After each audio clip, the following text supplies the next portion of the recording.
remittances, whether it is from other parts of the country or Gulf countries.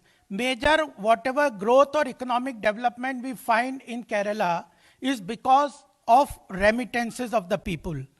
People want to stay at their home, their estate and work. They want employment. What LDF, UDF have done over the years in this for creating employment is an issue. Then they are talking about left government, about social welfare. Issues like women's safety, etc. are important. Ultimately, last in the welfare of any state is, social welfare is, there has to be a corruption-free mechanism through which government schemes reach to the targeted person and reach to the people without any leakages. What they have done over these decades is an important issue that I would like to briefly deal today. And what we have found over their report card and last promises, analysis of what promises LDF government had done in their last manifesto and what has been achieved is an important thing. The first and foremost is the infrastructure. Without infrastructure, no level of industries can grow, no employment can be generated, no ease of living can be held, or ease of doing business is done. What LDF had promised in the last manifesto was IT park, increasing the IT park to 1 lakh crore, increasing it from 1.9 lakh square kilometer to 2.9 lakh crore square kilometer. That has been completely blocked. Nothing has been done because environmental clearances and issues like other things which they were not taken care, and it was a fake promise that they did in the last manifesto. The second important was about the gas line. Just now Prime Minister went to Kochi, and just 8-10 days back he inaugurated the Kochi and announced lot of funds on the Kochi gas pipeline. This same pipeline, gas pipeline, was promised by LDF in 2009. Then again in 2011, the same pipeline was announced in 2016. Still nothing progress has done until Prime Minister himself has to intervene, and during this period, the cost of this pipeline has increased from 2,915 crore to 5,750 crores. Who is responsible? This is an important question. The third on the infrastructure side is they had promised in last 2016 manifesto several huge projects like Vizigan Harbour, Azikal, Bepur, Ponami, Thakaseri. These projects have not at all taken shape. Even metro project, about Kochi metro project, the central government did not get permission for 3 years for setting up this project. Kannur airport has not come up. Then the smart cities, almost 68 smart cities were promised and continuously now also are being promised, but many approximately 25 to 23 smart cities projects have taken up. The fourth point is about the solar power generation, because without this infrastructure creation in the state, nothing can progress. If you see in last 4 years, how the infrastructure has been created in Uttar Pradesh and how it is making a big difference in the industrial development, etc. in Uttar Pradesh. But in Kerala, we don't find. They had focused in the last manifesto that we will go for large-scale solar power generation. And we all know that the state electricity department has been seeped into corruption cases, and even those cases are pointing towards the chief minister from Kerala. Discoms are in bad shape. They are depending upon central government bailing out those discoms. So power generation is also poor. The road, I have traveled in Kerala in the last Sankalp Vijay Yatra in 2016 also, and this Kerala Vijay Yatra in Bharatiya Janata Party in remote areas, etc. The roads are very bad. High Court had to reprimand the state government that why these potholes on the highways, etc., are not being repaired because of shortage of fund, etc. So completely there is a congestion. If you have to travel even 100 kilometers in Kerala, any place, major like Tiruvananthapuram to Kochi, it takes more than 5 hours, to cover 100 kilometers like that. Huge congestion on the roads, small roads. They have changed the structure of national highway from 6 lane to 4 lane. Still, they are not been able to do anything. On the railways also, same is the case about the railways.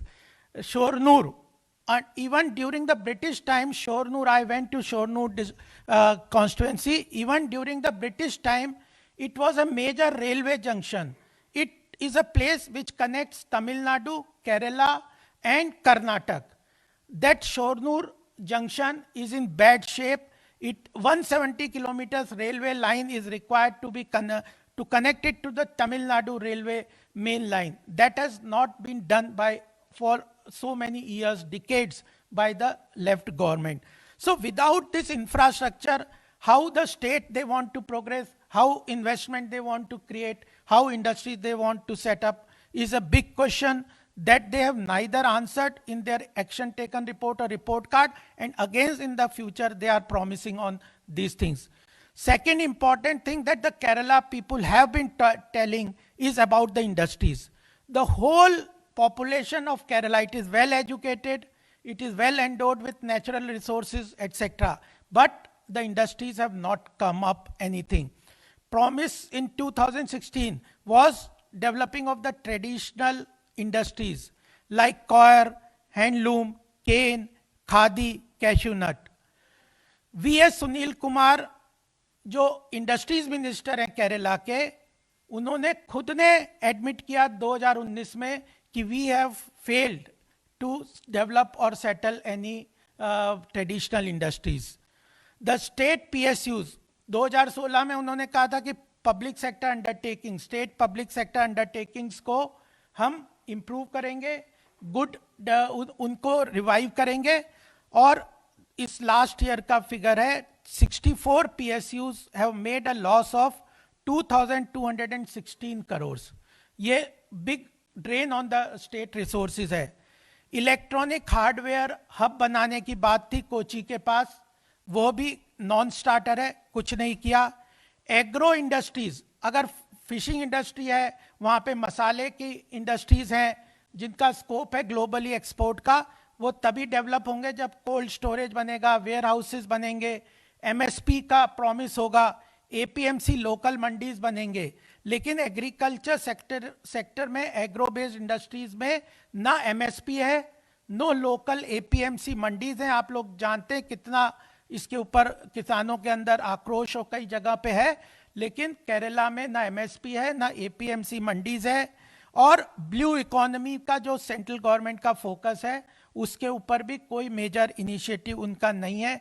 Farmer producer organisation agriculture sector के growth के लिए बहुत महत्वपूर्ण है, उसके ऊपर भी कोई मेजर उनका इनिशिएटिव इस 5 साल में, पिछले 5 साल में नहीं मिलता. और जब नेशनल लेवल पे प्राइम मिनिस्टर हैज प्रॉमिस्ड कि हम एग्रीकल्चर सेक्टर की इनकम दुगनी कर देंगे, और केरला में it is they have promised in the last manifesto was that we will increase it by 50%. So even they are not ready to align with the national growth of target of agriculture sector. The water for Kerala is known for huge water resources. वहाँ पे हर जगह पानी है, but पल्लकाड जैसा जो कि water reservoir माना जाता है, उसमें उनके मिसमैनेजमेंट के कारण, ग्राउंड लेवल पे पाइप वाटर कनेक्शन के फेलियर के कारण शॉर्टेज इस साल पल्लकाड जैसे डिस्ट्रिक्ट में भी रही. और 2018 में इन पुअर मैनेजमेंट के कारण ह्यूज फ्लड वहां पे हुआ. 553 डेथ्स हुए, 140 पर्सन मिस हो गए, 15,632 houses were destroyed and more than 3 lakh houses have partially destroyed. The state economy lost 31,000 crores on because of flood. There is a huge distress among the Kerala people about the way that flood and shortage of water alternatively are being managed by the local government. The third important issue that relates, and we need to understand their manifesto and see what they have done, is on the employment side. They had in the last manifesto promised that we will give 25 lakh employment generation will be done. And currently, the report is by CM Center for Monitoring Economic Activities that the rate of unemployment in Kerala is higher than the national average. The whole economy is completely dependent on remittances. In the last manifesto, LDF had promised that we will set up a non-resident Kerala fund for pensions for people, those who want to return to Kerala. And in this pandemic, 5.5 lakh Keralites returned because of loss of jobs in Gulf countries and other parts of the world. They have not got any pension from the state government. They had even promised in the last manifesto that above 60 years of age, everybody will get a pension. In 2018, the corporation employees, 38,860 corporation employees had to go for a strike for getting their even pension, which they were already getting. So it was a completely false promise that every person in Kerala above the age of 60 will get a pension. Even those who are eligible, those who were getting the pension were denied pension in 2018 for lack of funds. They had also promised that tourism is a major stay for generating employment because industries are poor, traditional industries are not there. So major source of employment is tourism. It was promised in the last manifesto that we will double this tourist people coming to Kerala, but it has not improved and it has declined because of poor hotel rooms and other infrastructure, law and order, etc. are problems. The fourth point that I would like to deal is about the social welfare. It was a promise that housing will be given for everybody. Everybody in Kerala will get a house constructed support from the government. Even 150 tribals in 2019 had to march for several kilometers to come to the Chief Minister's house just to demand houses for them. The Chief Minister did not even entertain them, meet them, and they were arrested and sent back. They had promised that 3 medical colleges in last 2016 will be elevated into AIIMS.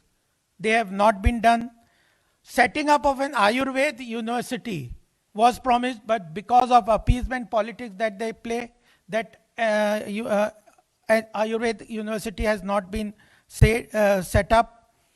Hunger, 6 kids, the government has accepted that 6 kids did starve in Kerala because of the local administration's inefficiency. And what to talk about women's safety? 2 girls, this year only, in 2020, 2 young girls, teenage girls, one sister was brutally raped and murdered, and the other sister who was witness to the crime, she requested the Chief Minister for protection. It was not given. After 50 days, the second sister was also brutally raped and killed. That is the status of women's safety. Nothing has been done on that. Nobody has been arrested. And one MLA, PK Shastri, there is a allegation about molestation on the MLA of this LDF government. The state government set up a committee of inquiry, and what they came out with the report is that there was a minor molestation. What do you mean by minor and major molestation? Is this the way you look after the women's safety? And last point that I would like to deal is about the corruption. Level of corruption is unprecedented in Kerala. Kerala has a lot of good education. It is known for its knowledge economy, intellectual capital. But what we see is what Kerala is known and talked about in the other parts of the country is about corruption. Gold scam, everybody knows that Swapna Suresh involvement from the chief minister's office, her connection in the chief minister's own office is being completely investigated by enforcement directorate. Then Hawala transaction, the chief minister's name is coming, Pinaravi Vijayan. The state electricity department's scam is also there. So such and such that the Supreme Court had to intervene about the poor level of investigation in the corruption cases, about the Chief Minister's office, Shiv Shankar, why investigation, etc. is not taking place. And not only the Chief Minister's office or speaker is name is coming, but this Finance Minister, Thomas Isaac, name on the State Development Board is being investigated. The Finance Minister Nirmala Sitharamanji went there and said about details on these things. And the last point that I just would like to mention is about there is an ADR report some 8-10 days back it was released. The ADR said that 65% of the current MLAs in the assembly have criminal charges against them, and out of that 21% have serious criminal charges against them. And not only this, LDF along with UDF, 90% of the MPs are having criminal charges against them, and that is the story of UDF. And the criminality in politics there has increased by 17% on last all these 5 years. So what we see is that there is a change that is waiting for in Kerala to happen. People have seen for decades either LDF, UDF government, they have not come out with any report card or action taken report. Therefore, we had to extensively go into whatever promises they have not fulfilled. And again, in the same strength, they are promising new promises in the current. LDF has released the manifesto. Instead of giving 25 lakhs employment, now they are talking about 40 lakh new employments. The Pinaravi Vijayan said that we are going to increase 60,000 crores of investment into infrastructure and other developmental activities. The total budget of Kerala expenditure is 1.41 lakh crore. And how he plans to increase it by 60,000 crores, there is no clear-cut roadmap on that. And what basically the government of LDF is not at all conducive to business investment, attracting and setting up of industries because of left ideology. They do not value wealth creators, and therefore people don't want to invest whether into agriculture or whether into industries, etc. This time there is a clear-cut wave, anti-incumbency wave against LDF. People were alternatively, governments were coming LDF one time and then UDF on the second time. But UDF is in completely disarray in Kerala because of confusion on the Rahul Gandhi side. He talks about that I will go for development of fisheries department in Kerala, but he doesn't know setting up of a new department that already there is a ministry there. Then in Kerala, UDF is aligning with Indian Muslim League, and in West Bengal and Assam, they are trying to fight election on the plank of secularism. What credential they have on this? Another is in Kerala, UDF is fighting against left government, and in West Bengal, they are in alliance with the left. So the UDF is completely discredited into Kerala, and the fake promises or inefficiency of the Kerala government is an important issue for the Kerala people. So with this, I would like to thank you all that we have to clearly analyze. People are very well educated. This time, Bharatiya Janata Party is going on for strong measures with full force fight every assembly elections, so that we are able to come and give a changed government into Kerala state. Thank you.